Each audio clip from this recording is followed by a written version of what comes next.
Okay, so today we jump right down into the weeds of logic and mathematics from the very basics. So just recall last time what we did is we just defined what the word statement means. So a statement is a declarative sentence that's either true or false, but not both. And then we took a little digression about prime numbers, infinitely many primes, Mersenne primes, just to get like a big overview of some things to look forward to in the class. But now we dive down into the details. Okay, so today we're going to talk about compound statements and logical operators. Okay, and the idea is that given some statements, we can construct new statements out of those statements. Right, so let's start with an example. The example that I'm giving is the statement, alligators are reptiles and dinosaurs are extinct.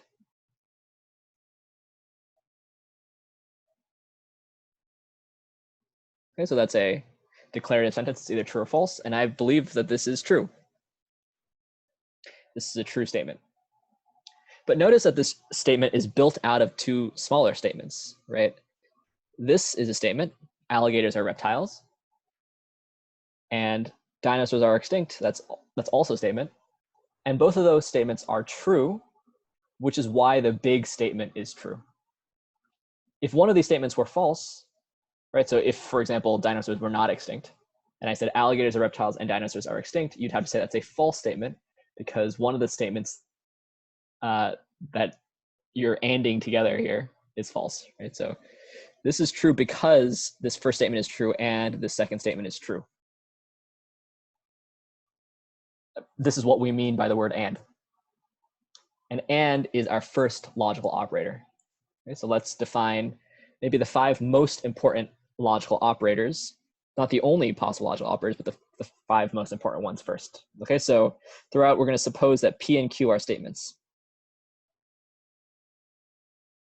Okay, they could be any statements, but so in your mind, you could imagine that P is the statement alligators are reptiles, Q is statement dinosaurs are extinct. Okay, so the first logical operator is called the conjunction. So the conjunction of P and Q is the statement P and Q.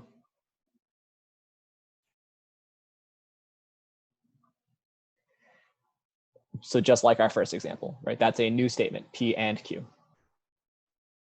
And when is the statement P and Q true?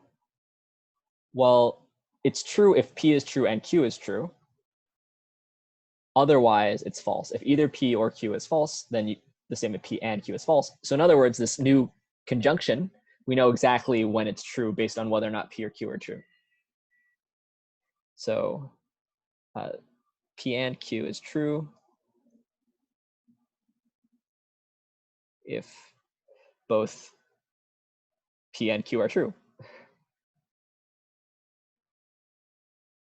and false otherwise. Okay, now if we're in the midst of some sort of logic calculation, then we can also use the following symbol for and.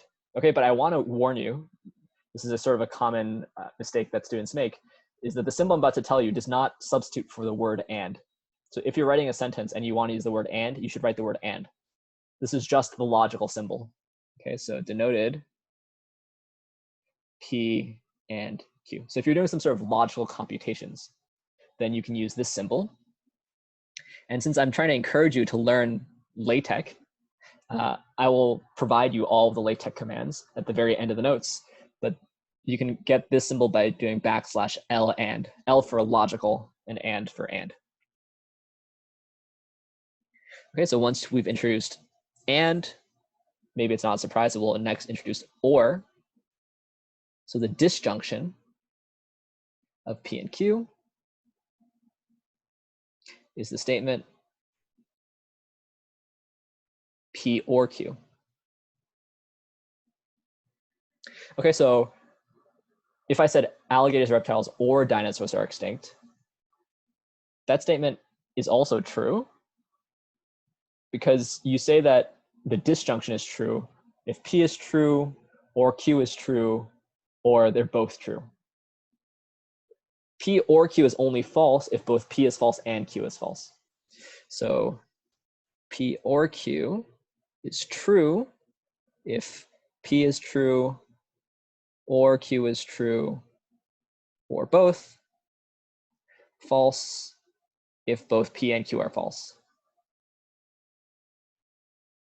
That's what we mean by or in logic. And here the logical symbol is the upside down version of the and. So this is L or, \L or for logical or. But again, I want to warn you, if you're writing a sentence and you want to use the word or, you write out the word or.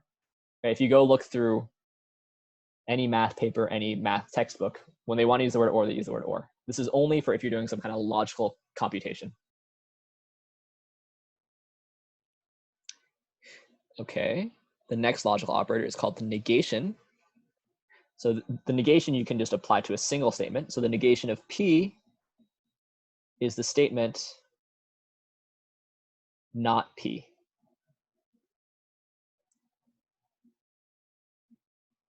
So I'll talk a little bit more in a second, but if we negate the statement alligators are reptiles, then in English we would negate that alligators are not reptiles. So when is that true? So alligators are not reptiles will be true if the statement alligators are reptiles is false. And alligators are not reptiles, that's true if the statement alligators are reptiles is false. I don't know if I just said the same thing twice there, but P will be true, not P will be false, or P will be false and not P will be true. So not P is true if P is false, and false if P is true.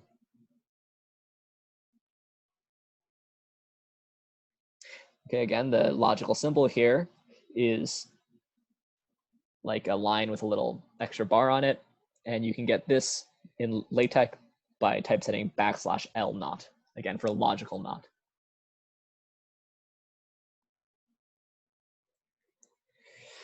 Okay, now the fourth kind of logical operator is called the conditional. So the conditional is the statement if P then Q. Okay, so here it's a little bit weird to say if alligators are reptiles, then dinosaurs are extinct, because in everyday English language, you mostly use the conditional to denote some kind of causation. But the statement, if alligators are reptiles, then dinosaurs are extinct, that's a perfectly good logical statement. That's either true or false. I think it's just hard to understand if it's true or false.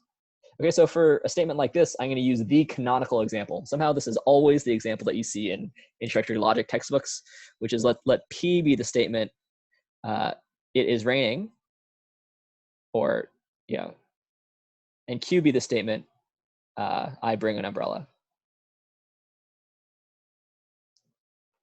So because in our minds, these statements maybe more cause one of them causes the other, it's a little bit easier to try to understand what we mean by the statement if P then Q. Okay, so if I say, if it is raining, then I bring an umbrella, how can you tell if that statement is true or false? When would you be able to say that the statement, if it is raining, then I bring an umbrella, is false? In order to say that that statement is false, it would need to be raining and I didn't bring my umbrella. That's the only way that you could say that I said a false statement. If I said, if it's raining, then I bring an umbrella, that's false means, oh, it's raining and I didn't bring an umbrella. So if P then Q, this conditional, is false if P is true and Q is false. Okay, otherwise we say that the conditional statement is true. It's true otherwise. Okay, and then the notation here is if P then Q is denoted P arrow Q. And for this one in LaTeX, we can do \TO, \2. I should mention, these aren't the only ways that you can typeset these symbols. Like you'll get the same symbol if you typeset backslash wedge here, or backslash V. Here you could also use backslash right arrow. Oftentimes there's more than one command for the same symbol, although sometimes the symbols behave a little bit differently depending on how which command you used. They actually could be slightly different. But here, everything I've written down you could use for these symbols. Okay, and then our last connective is the biconditional. So the biconditional is a statement P if and only if Q. Okay, so if I said, it is raining if and only if I bring an umbrella. What does that mean? It is raining if and only if I bring an umbrella. That means that if it's raining, I'll bring an umbrella. And if it's not raining, then I won't bring an umbrella. Right? So if and only if means if one is true, the other is true. If one is false, the other is false. So P if and only if Q is true if both P and Q, maybe I'll say if P and Q are both true or both false.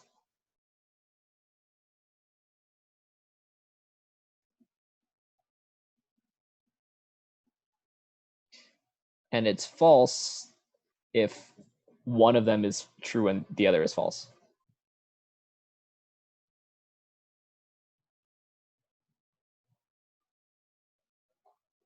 Okay, and of course, I owe you the symbol.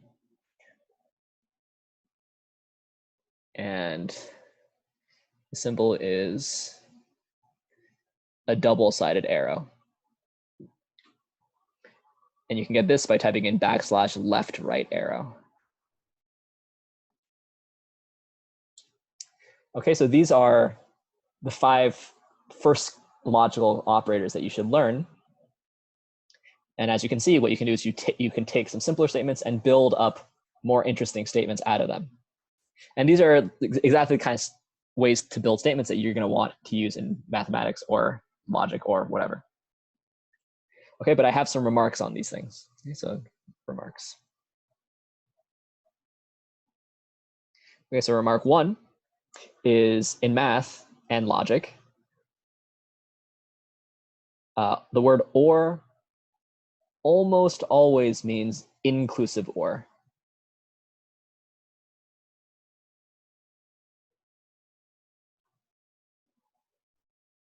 Okay, by inclusive or here, I mean if both P and Q are true, you say that P or Q is true. So this means that if P is true and Q is true, then P or Q is true. So in like normal English language, sometimes the word or means exclusive or. So in English, or sometimes means exclusive or, where if both P and Q are both true, you would say that P or Q is false. Let me give you an example. If I said, we will have a quiz on Wednesday or Friday, then you probably understand that to mean that there will be a quiz either on Wednesday or on Friday, but not both, right?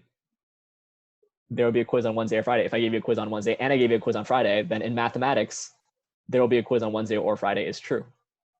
But in normal language, right? Or I don't know, you're talking to a child and you say, well, you can have a cookie or a brownie. There, what you mean is exclusive or. You can have a cookie or a brownie, but not both. But in math, when you see the word or, it almost always means inclusive or.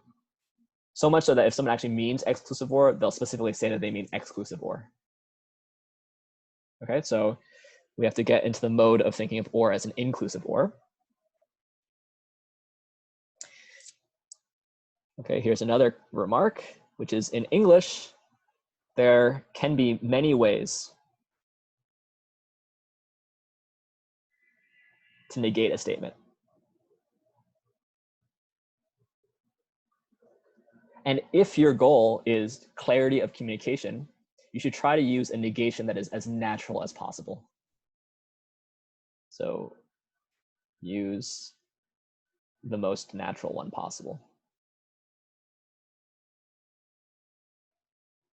Let me give you an example. If we let P be the statement 15 is odd. Okay. Now, the negation of P is not P, right? But you should not say, so the negation of P is not P, that's true, but you would not say this in English as not 15 is odd. Because frankly, that sentence doesn't make any sense. So this is, I think, a bad negation, right? When you're actually using the English language, you need to write a negation that actually reflects the negation of the sentence. So one possibility is you could say it is not the case that 15 is odd.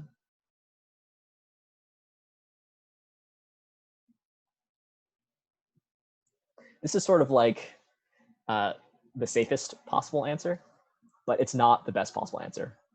And in fact, probably in this class, I have a right to ding you some points if this is how you negate 15 is odd. Once we learn a little bit more about odd and even numbers, we'll learn that every integer is either odd or even, but not both. In which case, the best negation of 15 is odd is 15 is even. Once you know a little bit more about odd and even integers. Probably right now, before we know anything about odd or even integers, this it is not the case that 15 is odd is probably the best you can do if you don't know what the word odd means. Okay, or to give you another example, if Q is a statement like pi is less than 3, you wouldn't say not pi is less than 3. That doesn't make any sense. You could say it is not the case that pi is less than 3. But the negation that's best written is probably pi is greater than or equal to 3. That's the negation. To be not less than means that you're greater than or equal to.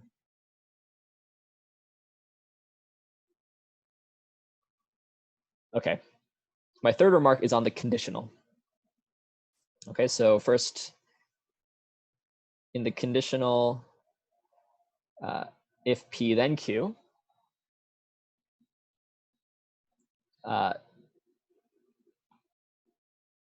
P is sometimes called the hypothesis,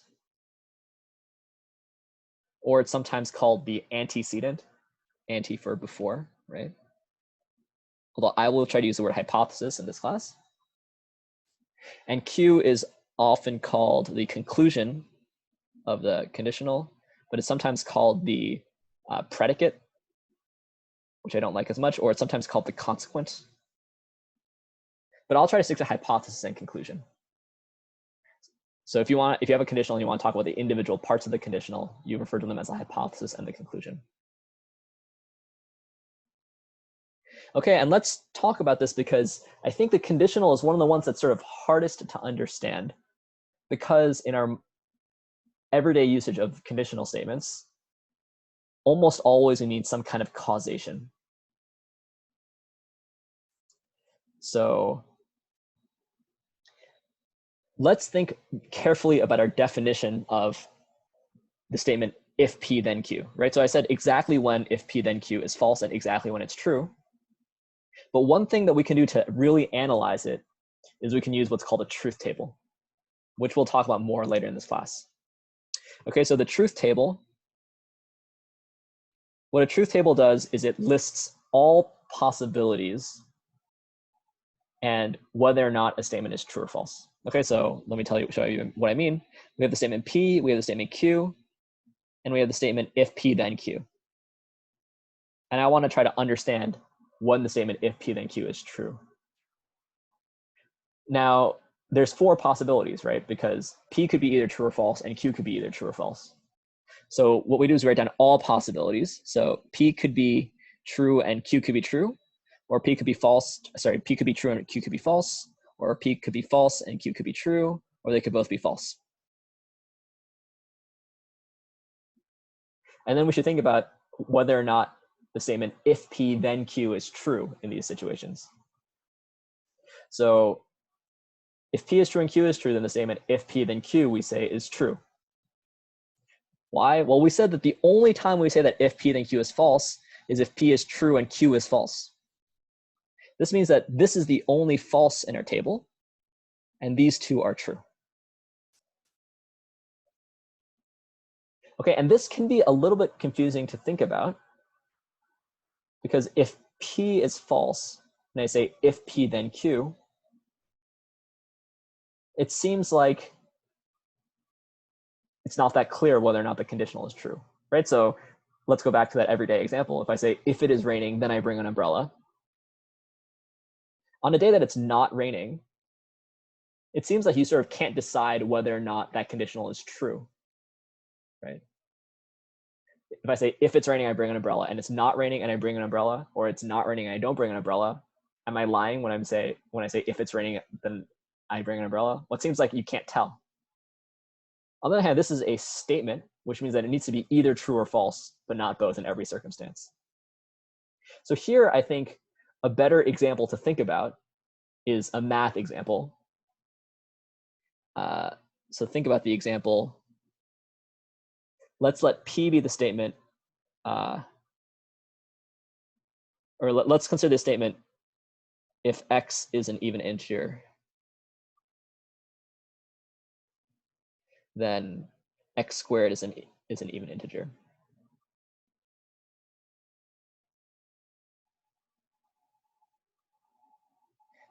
Okay, so this statement, hopefully to you, seems true. If X is an even integer, you square it, you get an even integer. But now if we plug in specific numbers for X, we'll see why we want to define the conditional to be true in this way. Okay, so for ease of writing, let's let P be the statement blank is an even integer, and Q be the statement blank squared is an even integer. So I'm going to fill in things in the blank here. Okay, but note, we think that the statement if P then Q should be true, no matter what we plug in. So let's try some things, right? So if X equals 4, then P is true and Q is true, right?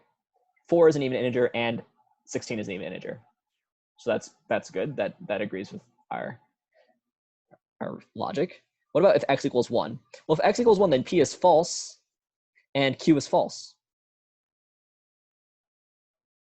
But notice that this doesn't change your belief that it's true to say that if X is an even integer, then X squared is an even integer. In other words, if the hypothesis is false, then regardless of whether the conclusion is true or false or not, you think that the conditional is true. Let me give you another example to highlight this. If you let X be root 2, in this case, root 2 is not an even integer, so P is false. But root 2 squared, that's 2, that is an even integer, Q is true. But this also doesn't affect your opinion on whether or not if X is an even integer, then X squared is an even integer is true. That statement is true because if P is true, then Q has to be true. And if P is false, it doesn't matter whether Q is true or false, which is exactly what's captured in this column of this truth table. This column of this truth table says the only time we think that the conditional is false is if the hypothesis is true and the conclusion is false. Otherwise, we say that the conditional is true. Okay, so it is a little bit confusing, I think, to think about the conditional in mathematics. But if you think back to this example, it can make a little bit more sense. Okay, but since I've introduced truth tables here already, let's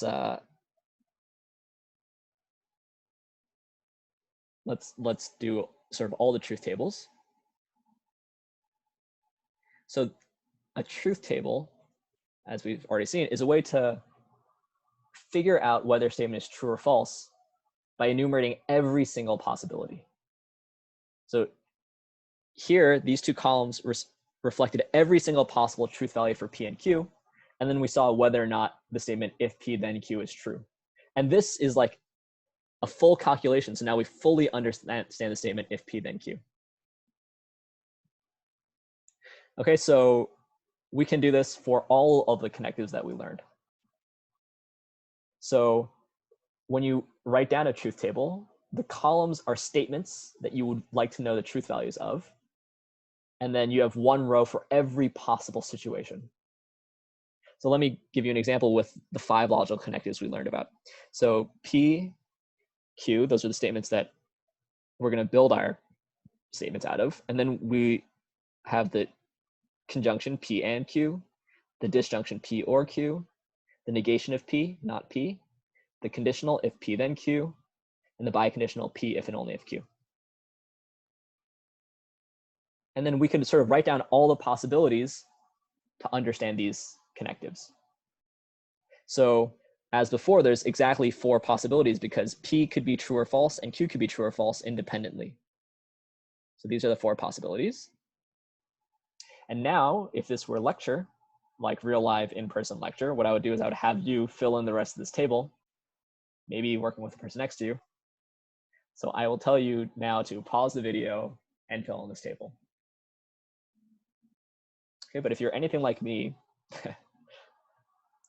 back when I was an undergrad, there's no way I would have paused the video and filled in the table. So if you just did that, then you were better than me. You're smarter than I was when I was an undergraduate. I would have just watched for the answer. Okay, so let's fill this in together. So the statement P and Q, that should only be true if P is true and Q is true. And if either one of them is false, then the statement P and Q is false. Right, so this records what we mean by the statement P and Q. Okay, what about P or Q? When is P or Q true? Well, it's true if P is true or Q is true or both. But if both P and Q are false, then you would say that P or Q is false. Right? Okay, the negation not P, that takes on the opposite truth value as P, right? If P is true, then not P is false. If P is false, then not P is true. Okay, we filled in the truth table for if P then Q already. It's only false when P is true and Q is false. And then the biconditional statement, P if and only if Q, that's true if the truth values of P and Q match. That was our definition. So if P is true and Q is true, or if P is false and Q is false, then we say that P if and only if Q is true. But if one is false and the other is true, then the biconditional is false. Okay, but really this is not an example of when you'd want to use a truth table because none of these statements are particularly complex, and we sort of understand the truth values of these statements. So really what you want to do when you want to use a truth table is if you have some complicated statement built out of multiple statements with multiple logical connectives. So let me give you a more of an example of when you'd actually want to use a truth table. Let's say you want to understand the statement, if not Q, then P or R.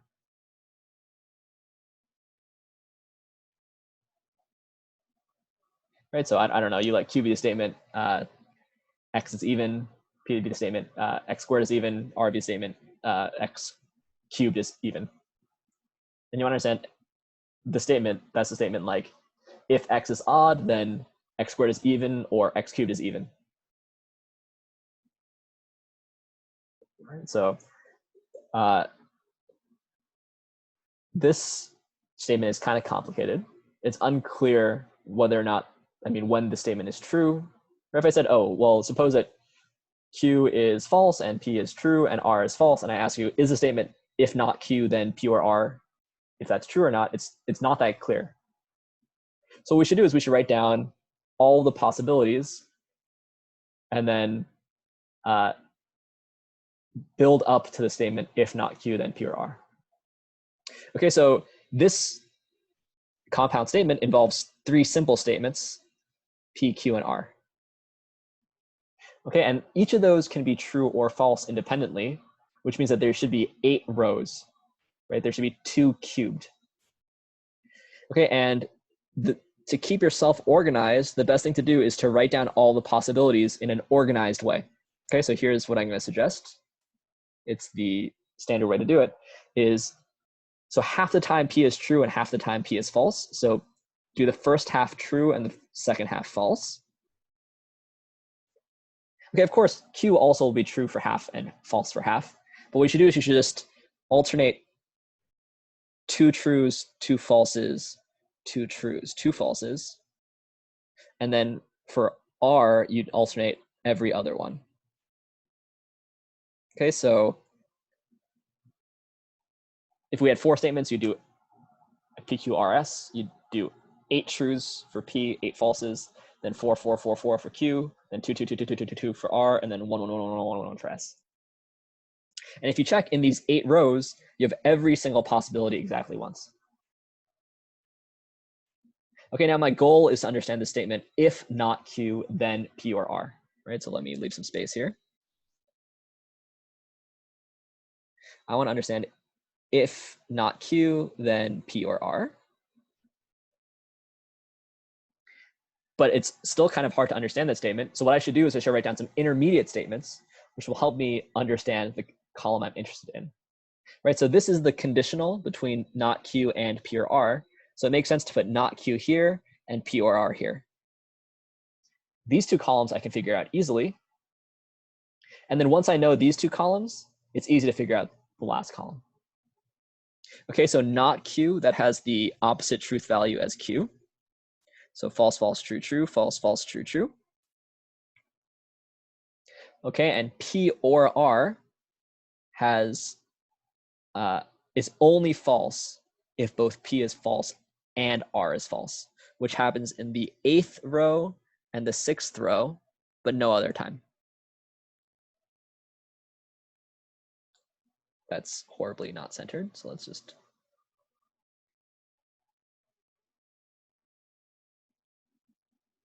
I only bought this tablet over the summer when I was teaching a course. So now that I have these 2 columns filled in, I know exactly how to evaluate the conditional. This column should be false only when this column is true and this column is false. When does that happen? That only happens in the very last situation. Otherwise, 2, 3, 4, 5, 6, 7, this conditional statement is true. Okay, now let me go one further. Let's add P or this column. If not Q, then P or R. Okay, again, let me tell you to pause the video and fill in this column of the truth table.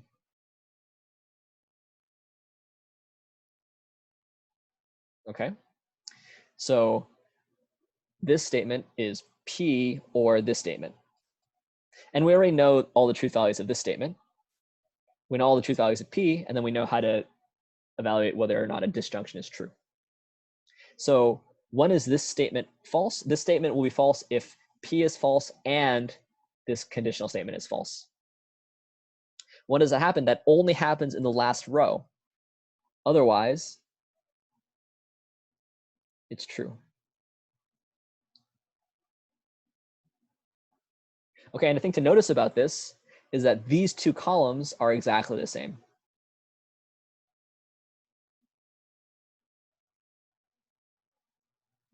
In other words, in every possible situation, these 2 statements, which are different statements, have the same truth value.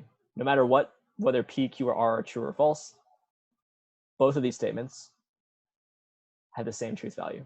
In other words, from the point of view of logic, these 2 statements are logically saying exactly the same thing. They're different statements, but you can't distinguish them from a logical standpoint. So in this case, if this happens, you have 2 different statements that have exactly the same truth values in all possibilities.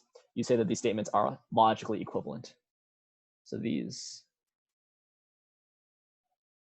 are logically equivalent. Okay, we're going to talk more about this in the next section, in section 2.2. But since we're here, let's just define it. Two statements are logically equivalent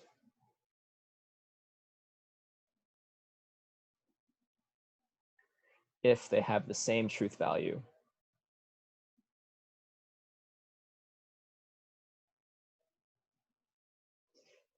for all possible combinations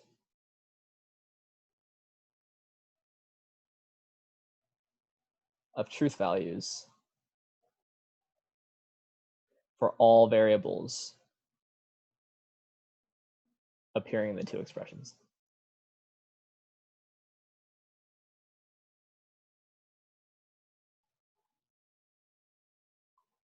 Okay, so if x and y are two statements that are logically equivalent,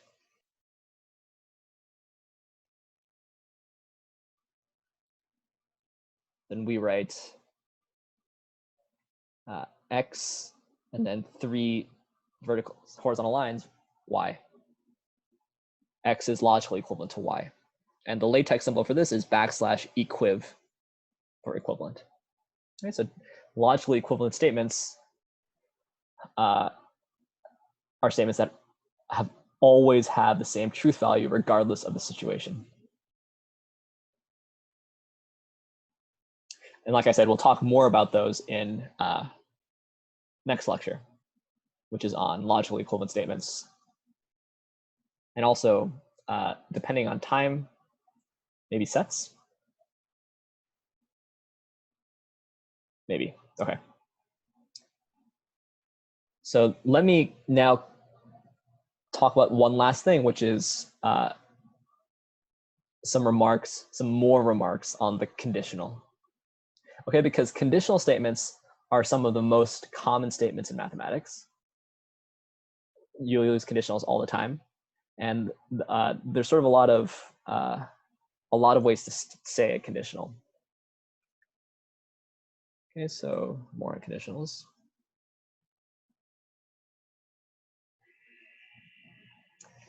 So conditionals are really ubiquitous. Just trying to be fancy here. So, I mean, just recall our conjectures from last time. Did I call them maybe conjecture A and conjecture B? Were really the statements, if n is prime, then 2 to the n minus 1 is prime. And if n is not prime, then 2 to the n minus 1 is not prime. And we were interested in whether or not these statements were true, right? So a very natural example of a conditional. One thing is that in English, there are many, many, many, many ways of stating a conditional. Okay, so in English, there are many ways of saying the statement if P then Q. Okay, so you can think in this, when I write down this list of English phrases, you can think about P being it is raining and Q being I have an umbrella, or you can think of P being n is prime and Q being 2 to the n minus 1 is prime. So just in our heads, it is raining, Q, I bring an umbrella. Okay, so of course, one way to state this conditional is if P then Q. That's the one we first discussed. Okay, but another common way to say it is P implies Q. Okay, of course, sometimes you need to change the words in your sentence to make it a grammatically correct English sentence. So you might say n being prime implies 2 to the n minus 1 being prime, which I guess is a false statement. But n being not prime implies that 2 to the n minus 1 is not prime. That's saying the same thing as if n is not prime, then 2 to the n minus 1 is not prime, because this is exactly saying that if P is true, then Q must be true. Okay, also Q if P. 2 to the n minus 1 is not prime if n is prime, or n is not prime. Or I bring an umbrella if it is raining. That means the same thing as if it is raining, then I bring an umbrella. Because again, it's saying exactly, if P is true, then Q has to be true, right? Q is true if P is true. Q if P. Notice here that the order of Q and P switched here, right, in the sentence. And the order matters. So if you said P if Q, then it's saying a different statement. Okay, another way to say if P then Q is maybe more wordily, whenever P is true, Q is true. So whenever n is prime, 2 to the n minus 1 is prime. Whenever it is raining, it's true. Whenever it's true that it's raining, it's true that I bring an umbrella. That's the same thing as saying if P then Q. If it's raining, then I bring an umbrella. Okay, also I could say Q is true whenever P is true. It's true I bring an umbrella whenever it's true that it's raining. Again, this sentence is saying exactly, if P is true, then Q has to be true. Q is true whenever P is true. If P is true, Q has to be true.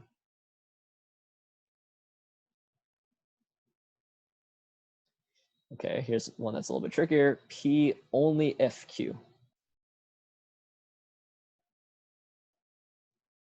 N is not prime only if 2 to the n minus 1 is not prime.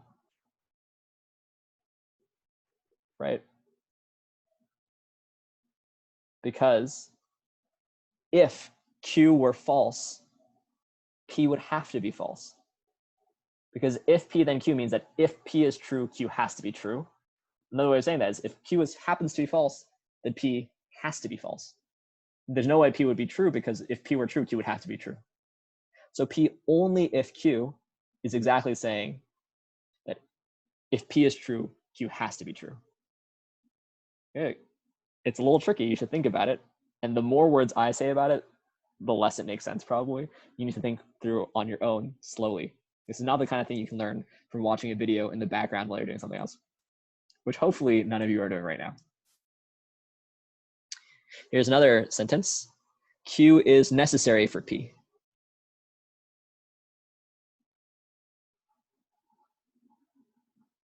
Q is necessary for P.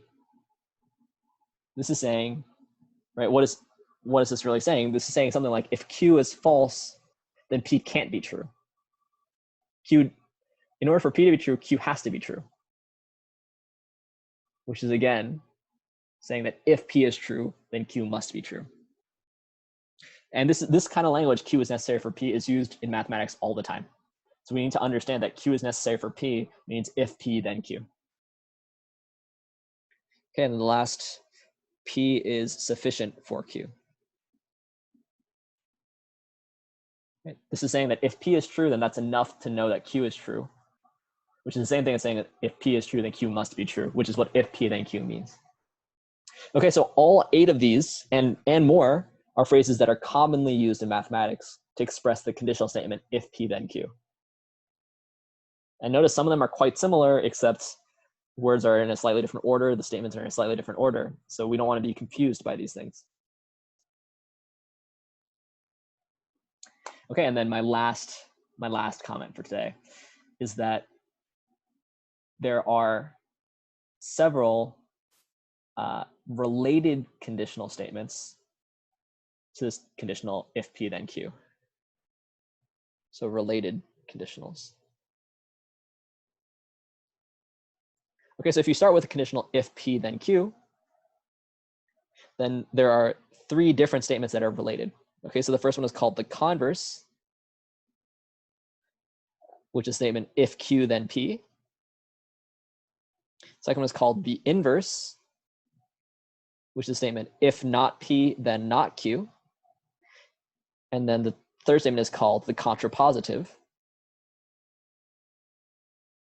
which is statement if not Q, then not P. Okay, so these things just either flip around the arrow or negate both, or both. Okay, and the point is that these statements are not all the same. Some of them might be the same. These statements are not all the same. So to convince yourself of this, maybe we can consider a different example, maybe one that is more emotionally salient for you. Let's let P be the statement, you answer every question correctly.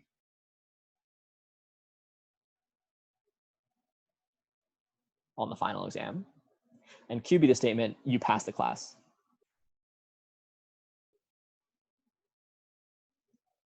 Okay, so I think this is a very salient thing because you all want to pass the class. You also probably all want to answer every question correctly. And the statement, if you answer every question correctly, then you will pass the class, is the statement, if P, then Q. And that statement is true, probably, for this class, right? If you answer every question correctly, then you'll pass the class. What does the converse say?